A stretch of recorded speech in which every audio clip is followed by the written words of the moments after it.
Firstly, I have to say, I live in Wales and I learned to do quilting in England where I was brought up. Until 5 years ago, I had never heard the term English paper piecing. Having spoken to some quilting friends about where this terminology's come from, we think it's to differentiate between paper piecing and foundation paper piecing. Paper piecing is where you take a piece of fabric and you put it over the shape you want to make. So that's what we're going to be looking at. But I just wanted to show you the difference. Foundation paper piecing. This is a block of the month thing that I got back in 2000 and something. It's so cute. This is a foundation paper piecing guide here. So on here you can see that it's all numbered, the order of which you should do all of the different bits and pieces, and you follow it all the way through using the instructions to make sure you can piece each bit on here and it will turn out like that little church. So we're using a foundation to make it. That's the difference as far as I can work out, is one you put the fabric around each piece, the other one you use a piece of paper or fabric as a foundation. The reason why I wanted to show you hexagons in particular is this is probably the most accessible, thrifty, eco-friendly type of patchwork and quilting that you can do, because you really don't need very much equipment at all. So the first thing you need to do is find some scrap paper or something with a little bit of thickness to it. This is actually the inside of a roll of gift wrapping paper. So I save all of these because it's thick but not too thick to get a needle through. I like to tack my papers onto my fabric. First thing you need to do, make yourself a template. So this is a cereal box and I'm going to make a template and I'm going to make a hexagon. So what you need to do is decide what width you want it to be. I'm going to attempt to get it the same size as the ones I've already made. And to make a hexagon, you're going to draw a circle with your compasses. Then you're going to choose a point on the outside of the circle you've just drawn. Try and get it right on the line. Put a mark there. Then you're going to put your point of the compasses even, where the two lines intersect. Draw another line and another one like that. Keep going all the way around until you end at the point where you started. And they should match up. Hopefully they'll match up. There we go.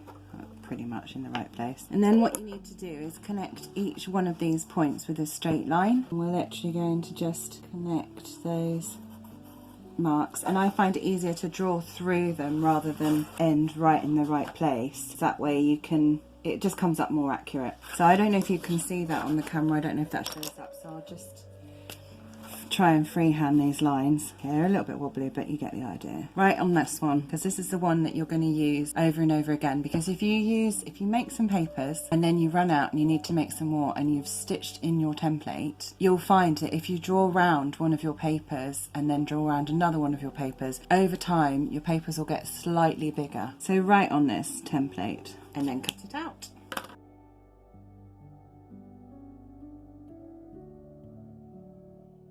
So then what you would do to make your papers, get your piece of paper, we'll do it this way so you can see, draw around your template, and it gets easier after you've done the first one, because then you just put the edge on here and then this should fit in here, which it kind of does, and then you can draw yourself a whole sheet of them. You can imagine if you just carry on like that, and then you'll end up with quite a lot of papers with very little waste. And the beauty of these is they last for ages. You can use them over and over and over again. So here's a selection of papers that are pretty old. You can see all the little holes. These are out of old bits of envelope, some handmade paper that I got from somewhere, bits of card, there's even bits of magazine somewhere. So once you've got some papers made, the next thing you want to do is start thinking about your design. Here's a continuation of the quilt that I'll show you in more detail at the end of this video. So this is another section that's going to be put on that, and it's loosely based on a grandmother's flower garden. You don't have to do just these little flower rosettes, whatever you want to call them. There's lots and lots of different things you can do, and when I first started making the quilt, I decided I wanted to do more of a central motif. So it starts off with a rosette, rosette, and then it's surrounded by 6 more, and then it's got like a sort of a border all the way around it, and then I've put little rosettes all the way around, and I had to work out which spaces needed to be filled in. And then what I've done is I've drawn this all out for you based on what I've got. Obviously I could stick some more sheets of paper on, and I probably will do, so I can map the whole thing out. What I did to make sure that I would have the spaces filled in and it would fit together as one cohesive thing was I cut out another one of these out of this paper. I made this paper, this hexagon paper, and so I had a little template of the central motif, and then I was literally able to put it in the right places, draw around it, and then work out what were the spaces that needed filling in. And this paper, you can make this yourself. I'm thinking of doing a PDF for it, but it's quite technical for me. So this is one of these sort of bigger rosettes, or what I refer to as my block. These are the blocks. I think what I'll do is I'll show you how I would approach making a rosette. So here are some hexagons that are already stitched on. There's lots of methods for putting the fabric around the template. I've tried several of them, but this is the one I prefer, because you can put these away in a little box, or you can sit and, you know, just stitch on a few at a time, put them away, and then when you're ready to stitch together, they stay looking pretty good. I know some people use tacking glue, and I know some people also do some fancy stitching on the back where they can just stitch through the fabric and not through the paper. I'm not dexterous enough for that, and the only few times I've tried it, I end up with very baggy looking hexagons. So for that reason, I prefer to do it by hand. You may need a thimble for this, because stitching through paper and card can hurt your fingers a bit. When you're ready to start, roughly centre your hexagons, and I've already tied a knot in because it's tacking. It's not a problem. No pun intended, maybe intended. I start with one side, I stitch along, and try and make sure there's probably 2 stitches of tacking on each side. So, and then when I get to the corner, I fold it over and then stitch through all of that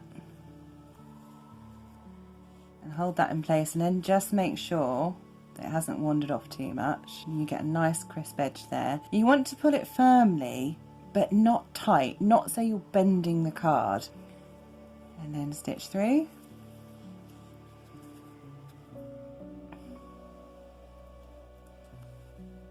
And then get to the corner.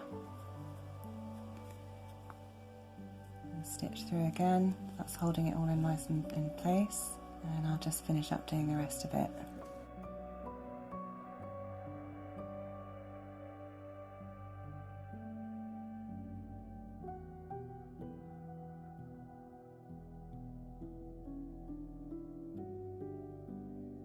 Fold over both corners there, and try and make sure you're folding them over flat rather than sort of folding them in at an angle. Just makes it easier when you come to stitch them together. And then the other ones, that's it, there we go.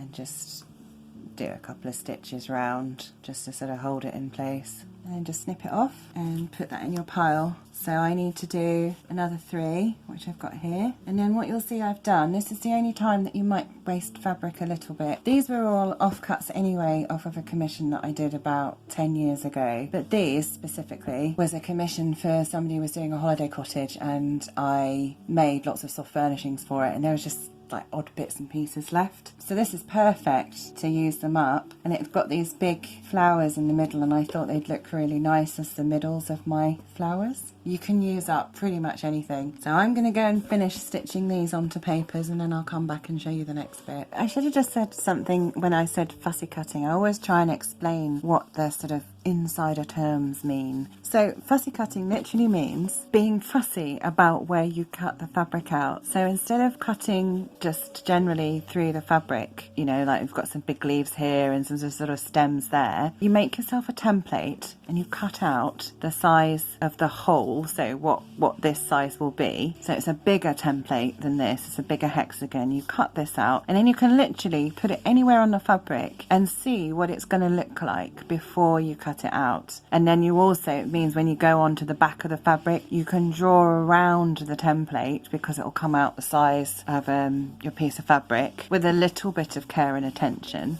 it should come out right where you want it. It's something you can do with scraps. It's something you can do with very special fabrics. If you've got something that's got a particular motif on it, all sorts of reasons why you might do it. So these are all tacked onto their bits of card. The next thing is we're going to stitch all these on. Doesn't really matter what order they go on in. Sometimes you'll find there's big gaps in a print, so you might want to balance it a bit more. I really don't mind that. I just like it the way it comes out. I think it looks pretty. So the first thing is what needle you use. One that's sharp, that you're comfortable using. Obviously not something you'd use for darning, but something reasonably sharp. Thread. I always use up the ends of thread, so when I've been doing dressmaking and I end up with a bobbin that's not got enough to stitch in even one more seam on, I'll use that. I might use that as my tacking thread or basting thread if you like. I tend to use an off-white or a grey. Please don't feel that you have to have specific thread, specific needles, specific equipment. Yes, there are lots of brilliant tools out there.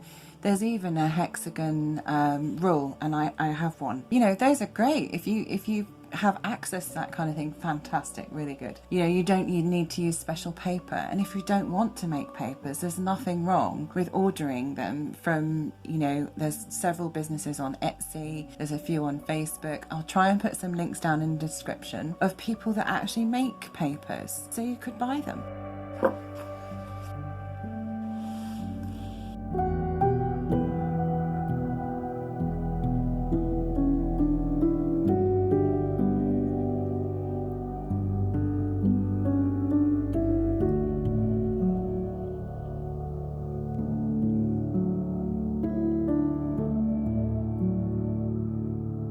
So we've stitched them on all the way around, and that's what it looks like. So they're all wobbly at the moment. And one of the things I get asked is, when do you take the papers out? You take them out as you go along. This one's been stitched around on all 6 sides. You literally just take out the tacking stitches. There's one side, where's the other one? There it is. And then you should be able to pop out your card. That's what it looks like. Doesn't that look nice and neat? Very pretty. As you surround each one, wherever it happens to be on the quilt, you just pop the papers out. And what that means is when you want to stitch 2 sides together, which we're going to do now, so I didn't finish off my thread and I'm still not going to. You can see how easy it is now that paper's gone. You can manipulate it however you want. And we're literally just going to stitch it together in exactly the same way we put all the others around. So I'm doing a sort of a double stitch through each corner just to make sure there's no holes.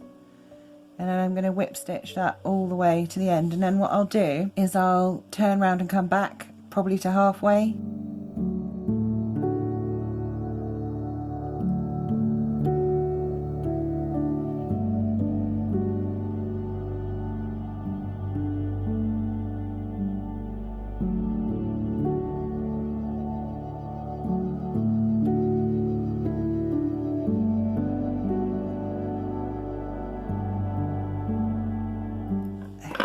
Now we've got one side stitched together. You see how close we can go for the stitches, and there's the back.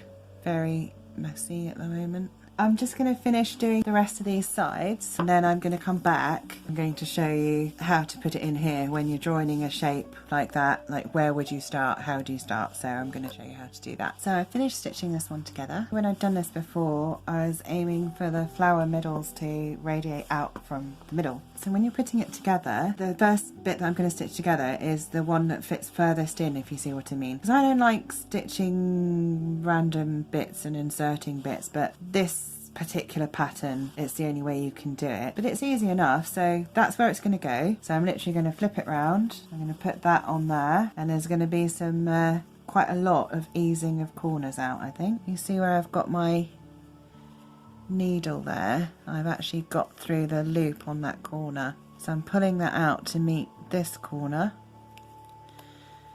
and I'll stitch that in place with a couple of stitches, and then just whip stitch across just like all the others.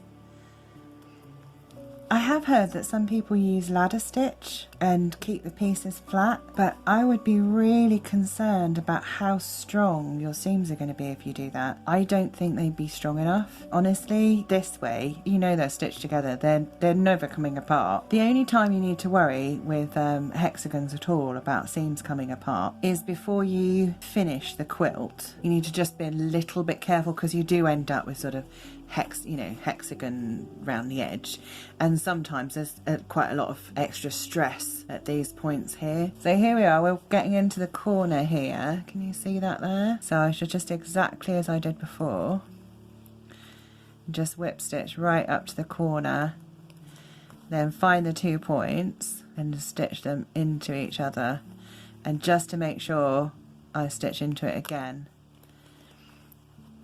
And then we're ready to turn the corner like that. So you can see there's a little gap there, but as soon as I take the paper out, which I'm going to do, so I'm just going to snip through, find the knot wherever that is. Anyway, that'll come out. There's one side, all the tacking out that one. So literally turn it over and just pop that paper out. And now you see you can fold that really, really easily. Now that paper's come out, so it makes it much more flexible. And then I'm just going to whip stitch all the way across. So that's how you stitch them into each other. So you can see the bit we've just done. So that bit there, but on another day I will just come back and finish that bit, and then I'll make another rosette. So here it is. This is the quilt laid out on my bed. I'm sorry about the creases. It's been packed up for a little while. And actually, I'm so glad I've done this. I had no idea how big it was. I think we're rapidly getting to actually planning like what goes on in the corners and things like that. So this is my, well, it was my I'm Getting Better quilt. For those of you that don't know, I was diagnosed with a chronic health condition 24 years ago when I was 26. So yeah, by the time you see this, I've already had my 50th birthday. So 24 years of making a I'm going to get better quilt has turned into a this is the quilt of my life. You know when people talk about maybe doing like a soundtrack, your favourite songs that make you think of different times in your life? That's what this quilt has become. So I actually don't mind if it never gets finished. To me, it's not an unfinished object. It is my companion. It's been round the world with me. It's introduced me to people. I've made friends through this quilt. I joined the Quilters Guild in America when I lived there. You know, this has been my introduction to so many things. It's been a talking point. It's become like another person. So I don't want to sound Pollyanna-ish about it, but, you know, after being diagnosed with a chronic condition at 26, when I'd literally just finished my degree and I had a very high-powered job, I was working in sort of high-end retail in London, and I thought that's what I was going to do. I thought I was going to be a fashion buyer, which is interesting. Always an interest in textiles. I'll just walk around a bit. It was really stressful, and I didn't have any time for doing anything very much. And I'm a really creative person, and it's what I love. And as the higher, that same old story, the higher I got up the ladder, the further away I got from what I actually loved. Actually falling over and not being able to carry on and going to see my doctor and try and find out what was wrong with me actually gave me the key to me being creative and ultimately winding up making a business out of being creative. So I am so fortunate, and I would like to say that this quilt has been pretty instrumental in that whole life sort of journey. If I do finish it, I'm going to use it. It will be displayed probably over the back of the sofa, or I'll snuggle up with it or something like that, and then I'll start another one just because this has also got family fabrics in it. So there's things from my grandmother who died before I was born, there's things from my school days, weddings, some of my sister's clothes, some of my mum's clothes. There's bits of curtain, there's all sorts of things. I really hope you found this interesting, and have a go. You really need so little equipment, and hopefully we'll try and upload on a bit more of a regular basis. So if you think you might like to come and join us again, please do. I look forward to seeing you. Bye.